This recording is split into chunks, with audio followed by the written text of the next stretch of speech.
Our parish catechism this morning will be on the Sacrament of Matrimony. There are a few questions.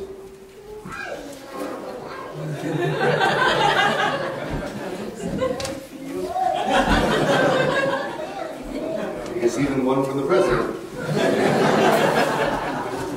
Okay, so let's go over the questions first concerning the Sacrament of Matrimony. Okay, well some of these questions may not refer to matrimony, but the first question is, does your guardian angel still protect you if you are in the state of mortal sin? Your guardian angel is with you every moment of every day until the day you die, so he's always there to try to help you and protect you, to help you stay in the state of grace. So he may try to protect you to help you avoid getting into an accident or dying so that you can get back into the state of grace, sure.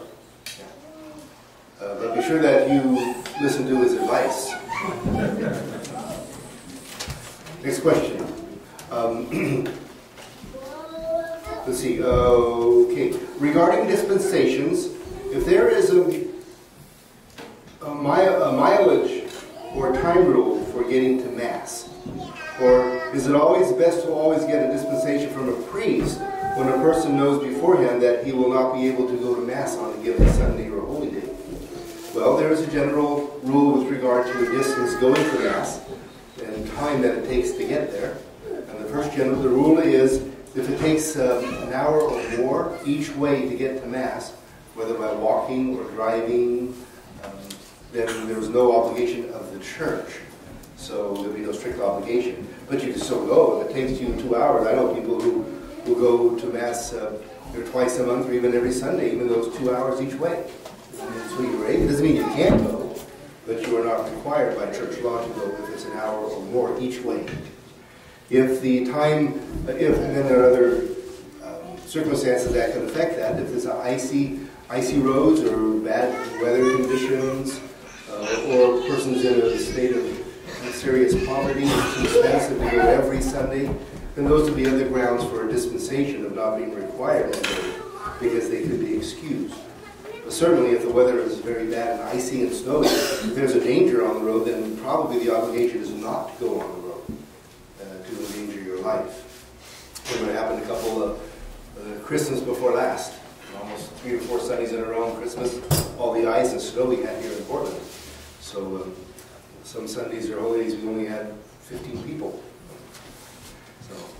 Okay, so that's a general rule. You do not have to get a dispensation if it's real long, real far away. If you're going to miss Mass because you're traveling, well, normally you try to look ahead of time where you're going to be going on your trip. If there's a way to get to a traditional Mass center, not a Sede Conctus one, but one that prays for the Pope, right?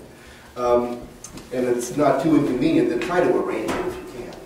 But if it's really going to be too difficult to try to arrange to get there, and so on and so forth, then you would be excused. If you're not sure, I think it's probably more prudent for peace of mind just to ask the priest or let the priest know, and he'll say, don't worry about it. Then you feel at peace. So you may always ask the priest for that dispensation to make sure that you don't feel guilty or that you're doing the right thing.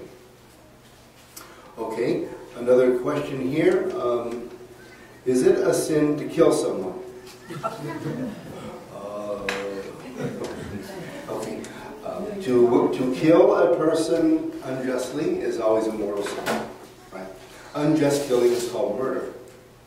To kill a person, to cause the death of a person through negligence, driving recklessly, causing a dangerous situation to exist and the child is hurt and killed, and there's foreseen, or someone, you leave something out in the middle of the road and cars drive by and they hit it and they swerve and flip and they're killed. Well, yeah, that would be homicide. Murder is to willfully kill someone unjustly. Homicide is if you kill a person or some person dies because of you through another circumstance. So self-defense, that's permitted. And so the times when it's permitted to take the life of someone is, first of all, it always has to be just. The just taking away. So in self-defense, in a just war, and in the lawful execution of a criminal by legitimate civil authority. It's not permitted to kill someone to get even. someone caused the death of your son or your wife or your husband, you really can't go there and kill them just to get even. Right? So it's forbidden. If someone is attacking you, a general principle here for people living in the world, if someone is attacking you, we are permitted, and sometimes it's required, to protect ourselves insofar as it is necessary to protect our life or health. Right? So, if it's only necessary to injure the person, it's not permitted to kill him. That's a general rule. Right? It has to be a sufficient reason, something, it's going to be a very serious danger of life or limb to you. Someone breaks into your house, and you see you walking with a gun or a knife, and starts stealing and stabbing anybody who gets in his way. Yeah, you probably certainly have a right to defend yourself. He's coming after you. You need to look at the state laws as to what's required to make sure you don't get arrested after. I don't know. I know in England, if someone breaks into your house, you are never allowed to kill them, shoot them and kill them, because you're not allowed to have weapons in your home. So if someone come in and you have a knife or any kind of weapon and you kill them, you're going to go to jail, because you're not allowed to kill anybody in your home. Only the police can do that. Well, that's crazy. So then the criminals are the ones who have all the freedom. So, the general principle, that's the Fifth Commandment. The Fifth Commandment, in a positive way, is thou shalt take care of your health and your life and that of others. So protect life and health of yourself and others. Therefore, you are not allowed to endanger someone else's life. Right? That's driving recklessly.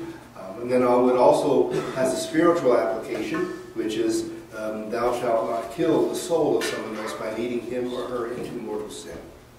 I think we know that as well. Okay, the relics in this chapel. Someone asked me about that a while back, and I was going to write the names down. The relics in the chapel, the ones that are sitting on top of the altar. I believe one is St. Pius X, St. John Vianney.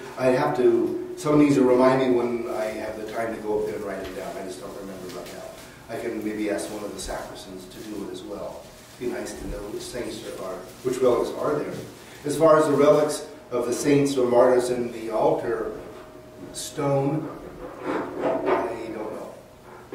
I don't know if maybe it's on the paper that's written in the safe. I'll have to look to see if we have that certification. We may not, because it may have come with the altar, so I wouldn't know.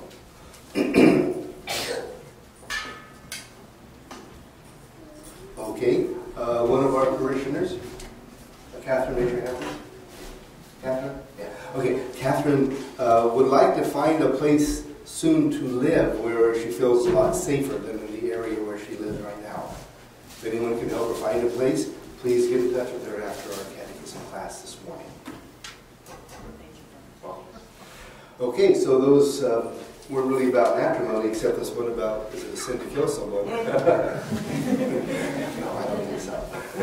It's never permitted to kill your spouse. Oh, yeah? All right, so let's begin the Sacrament of Matrimony. A few moments here. Matrimony is the sacrament by which a baptized man and a baptized woman bind themselves together in life, in lawful marriage, and receive the grace to discharge their duties.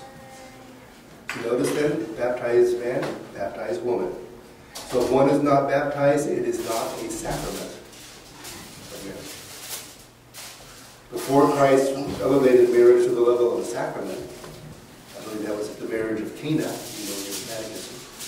in the Old Testament and before Christ came, there was always the legitimate contract of marriage. It was a lawful, natural contract. So marriage has always existed since the beginning. It was God who instituted matrimony when He created Adam and Eve and gave them to one another.